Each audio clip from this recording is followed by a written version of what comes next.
Bismillahirrahmanirrahim. Assalamualaikum warahmatullahi wabarakatuh. Waalaikumsalam warahmatullahi wabarakatuh. Alhamdulillah wa syukurillah wa la hawla wa la quwwata illa billah. Rabbi israh li sadri wa yassir li amri wa hlul 'uqdatam min lisani yafqahu qawli, amma ba'du. Yang saya hormati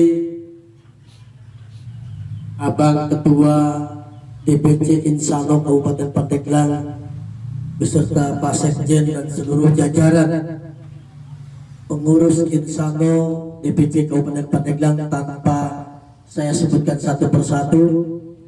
Saya hormati, saya banggakan, dan semoga dimuliakan oleh Allah Subhanahu wa Ta'ala. Yang saya hormati abang kita yang sangat rajin dari Polsek Cikedal, luar biasa. Tahlil ketemu, riuhan ketemu, rapat juga ketemu, luar biasa. Saya mengapresiasi. Kalau saya Kapolri, saya jadikan ini ajudan Astri Kapolri langsung. Tapi mudah-mudahan nanti ketika saya jadi bupati, kalau berkenan ikut sama saya, Pak. Amin. Yang saya banggakan, bapak-bapak dan ibu-ibu, adik-adik sekalian yang hadir, tanpa saya dapat sebut satu persatu. Alhamdulillah ada saudara kita Purnawirawan TNI luar biasa hadir. Alhamdulillah ada sahabat saya ini di gedung Penimbang Citeureup sana, Pak Heri dan Bung Icang juga yang lainnya.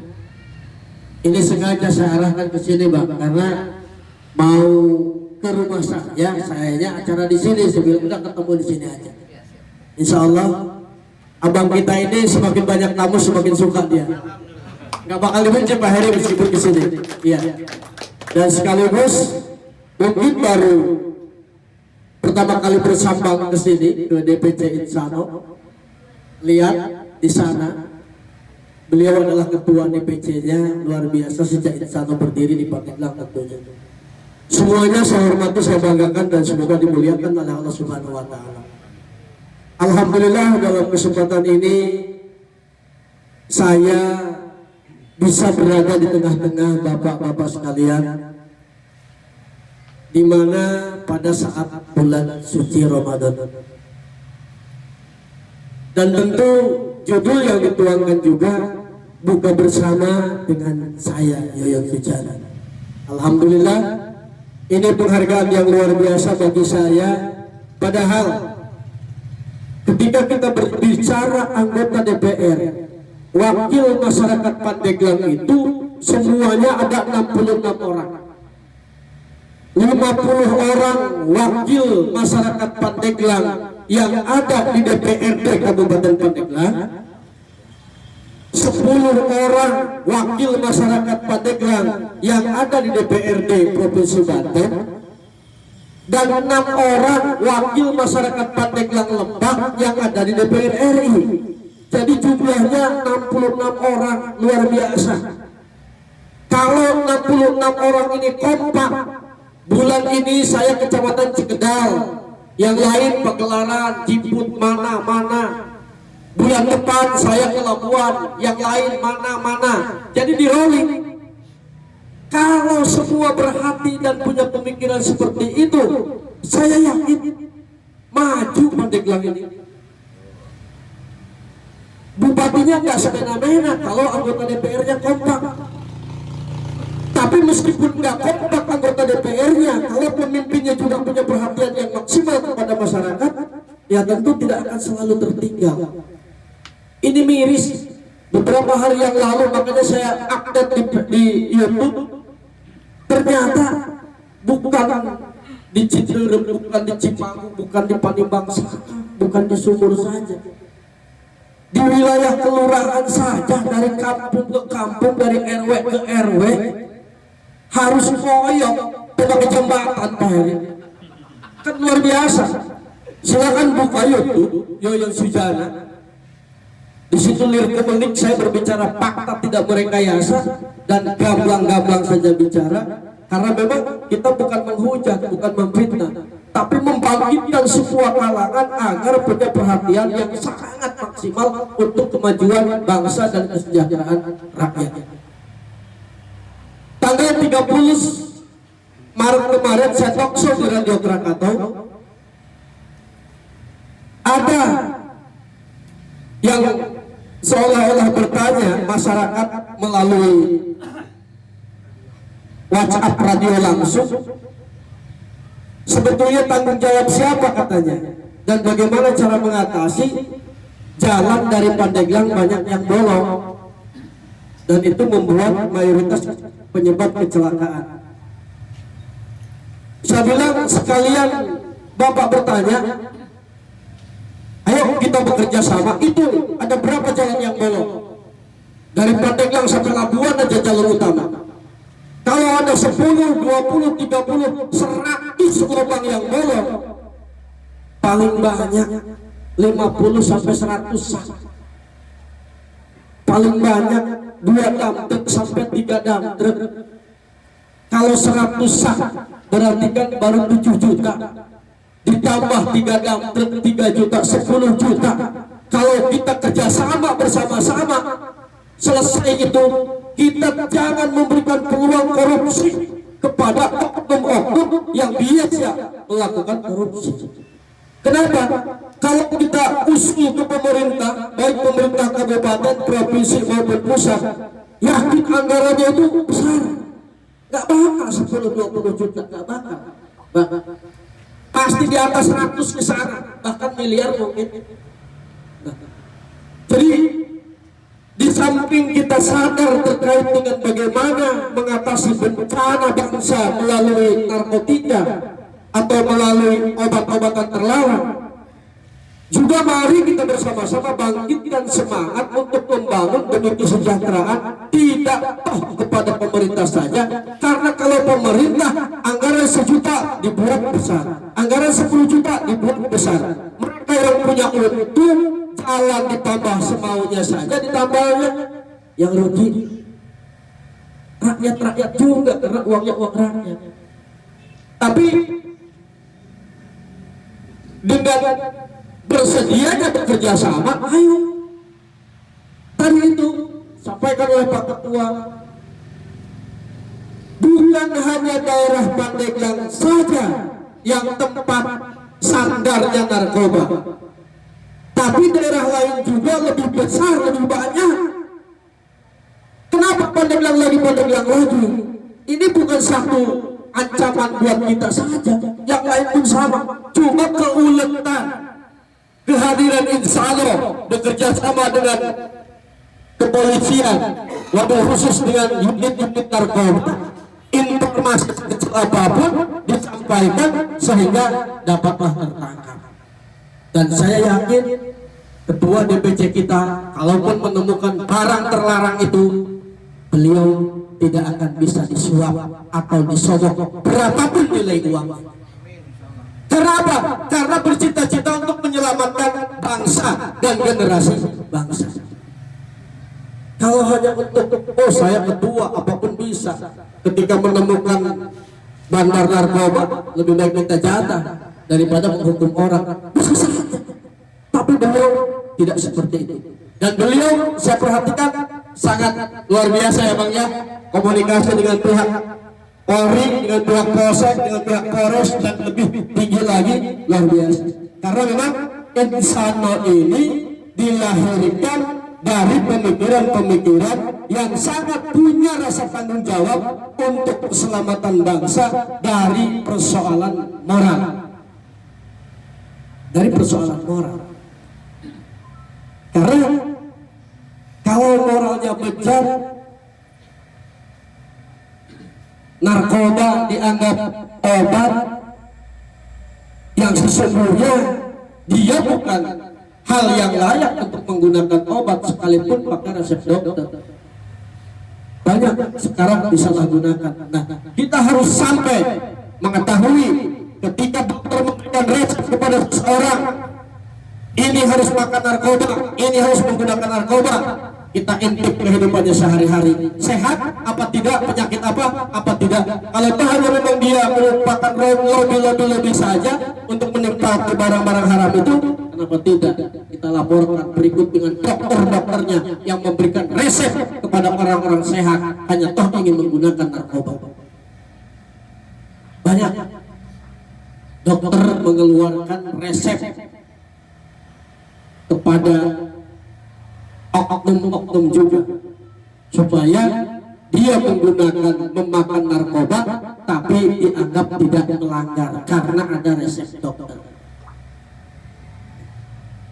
Ini arahan saya, semoga insya Allah bisa sampai ke sana.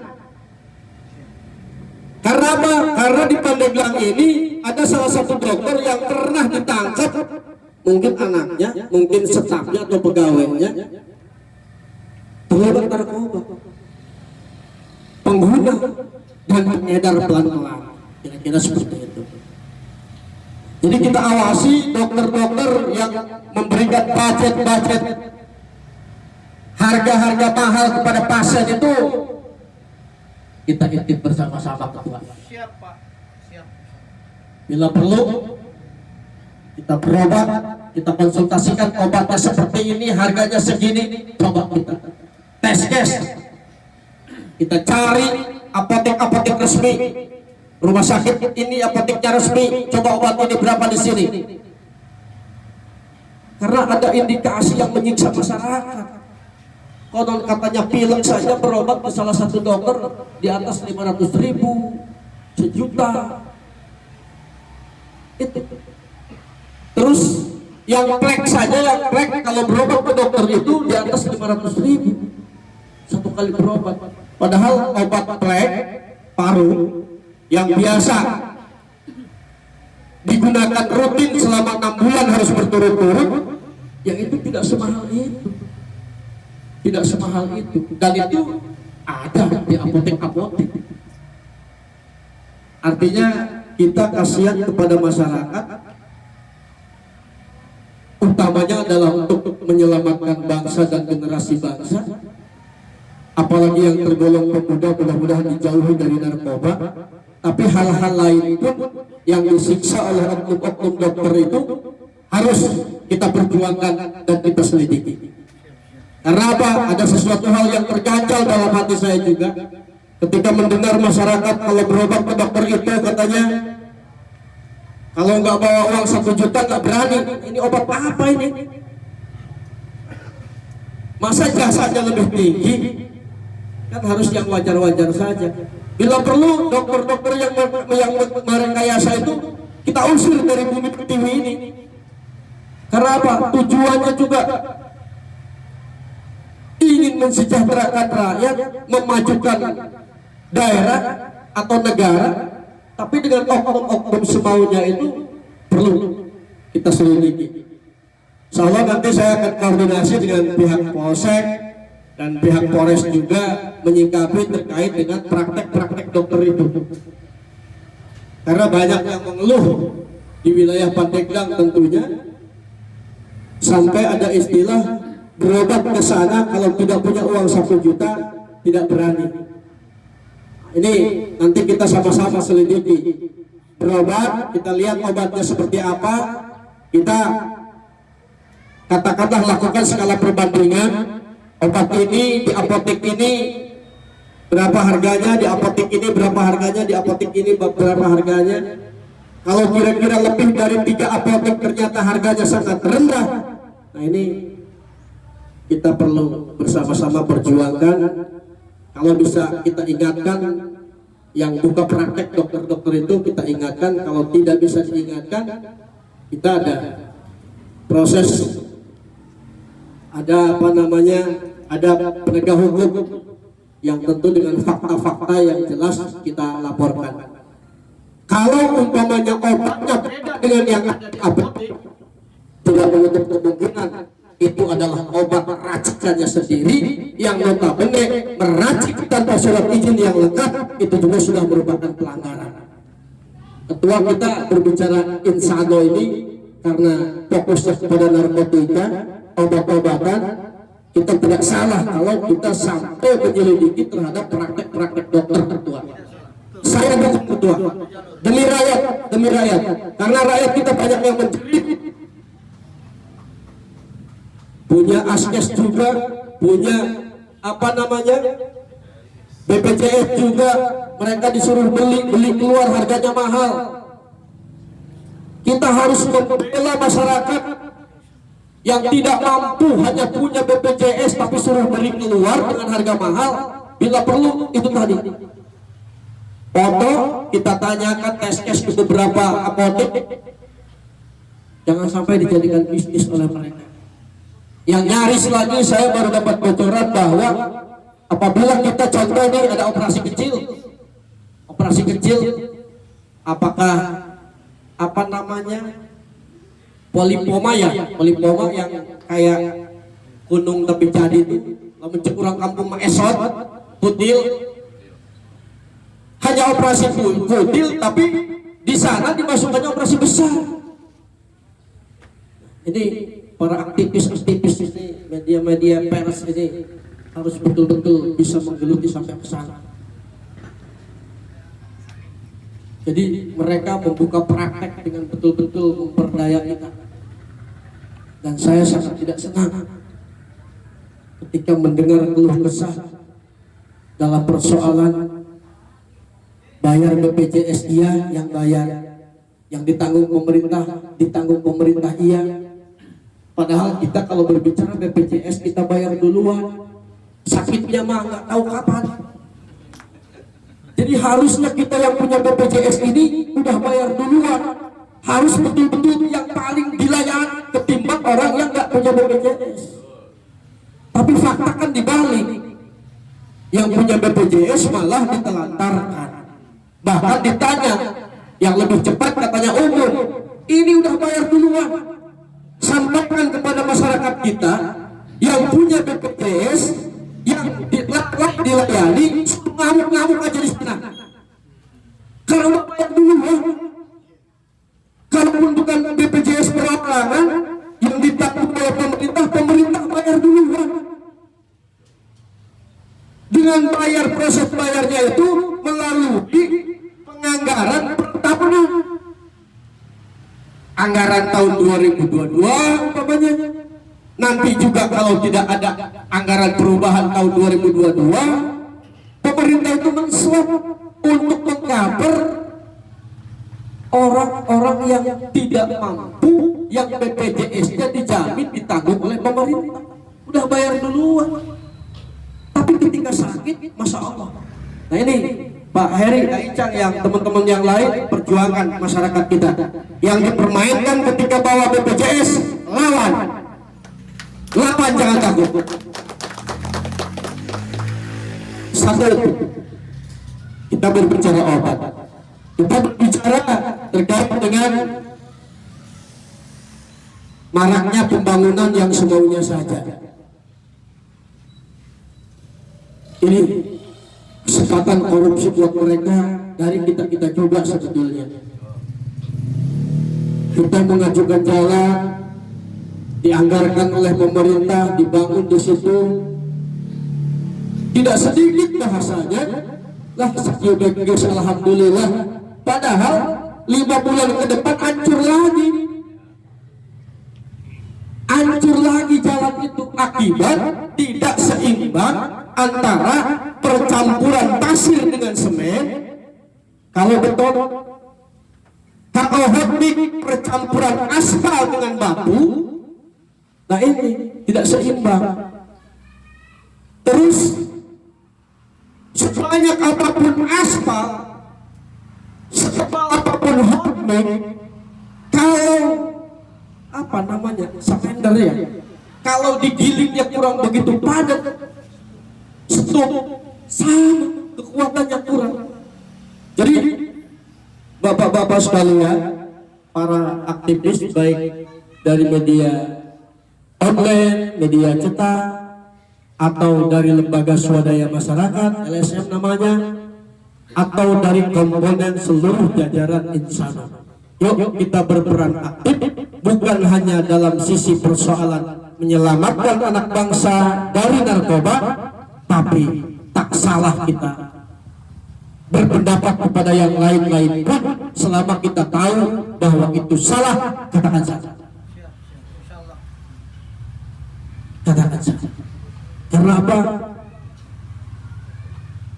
Aturan di pemerintah, contoh Bojong Canar, Kecamatan Cikedal atau Polsek, dibangun tahun 2022, rusak 2023. Itu tidak bisa dibangun lagi sampai 2024 akhir, bahkan mentok di tahun 2025, karena minimal jalan itu berkekuatan selama 3 tahun. Tidak bisa tahun ini jalan ini lagi, tahun depan jalan ini lagi. Kalau begitu mau bagaimana mereka yang di sebelah sana merasakan pembangunan kalau tiap tahun toh hanya jalan itu lagi? Makanya kalau ada PT, CP atau apapun bentuknya yang membangun di lingkungan kita, kita harus kritis dan cross check yang sesungguhnya. Kalau tahu ini aspalnya jelek, kalau tahu ini hardwoodnya jelek, kalau tahu ini betonnya jelek, kalau tahu ini papindoknya jelek, tolak oleh masyarakat. Karena masyarakat lingkungan punya hak demi kekuatan pembangunan itu, dan di samping kekuatan pembangunan itu, harga materialnya itu diambil dari harga yang tertinggi. Umpama papindok yang tertinggi 200.000, itu diambilnya dari yang tertinggi harganya. Dibangunkan kalau hanya papindok biasa-biasa, dibanting saja pecah, jangan diinjak oleh truk yang bawa kayu penuh, oleh bawa batu, oleh yang bawa split dan sebagainya, dijatuh begitu aja pecah. Saya sampaikan kepada bapak-bapak dan saudara-saudara saya ini, jika menemukan hal yang seperti itu, salah, diganti, diperbaiki, kami hormati. Tapi kalau tidak diperbaiki, jangan salahkan kami. Karena dunia ini modern, besok ini rame, nyampe ke Pak Kapolres, nyampe kemana, nyampe ke kejaksaan, nyampe ke kejati. Sampaikan. Jangan yang kita tahu, yang kita sampaikan, ketika orang itu suruh mengganti, cek bahasa saudara tema, dikuet ke belakang, nurut saja, manggut-manggut. Kalau Bang Tongelang ini, 100% saya percaya. Pokoknya insya Allah, saya kalau jadi Bupati Pandeglang akan saya tawarkan, mau bersama saya di pendopo dan kemana-mana atau bagaimana. Karena kalau berbicara bagaimana pimpinan, saya bisa minta ke Pak Kapolresnya, ke Pak Kapoldanya. Karena apa? Track recordnya saya hafal luar biasa beliau. Luar biasa. Berkaitan dengan kondisi di bulan suci Ramadan, tentu kita semua berada di lingkungan masyarakat masing-masing. Ada di antara kita yang biasa mitra ngaji di musola, di masjid, ada juga yang jadi imam dan sebagainya. Maka momentum bulan suci Ramadan ini, secara pribadi saya mohon selipkan doa buat saya agar saya selamat dunia akhirat dalam melaksanakan tugas sebagai wakil rakyat. Juga apa yang saya maksudkan ke depan agar dikabul dan mendapat ridho dari Allah Subhanahu wa Ta'ala.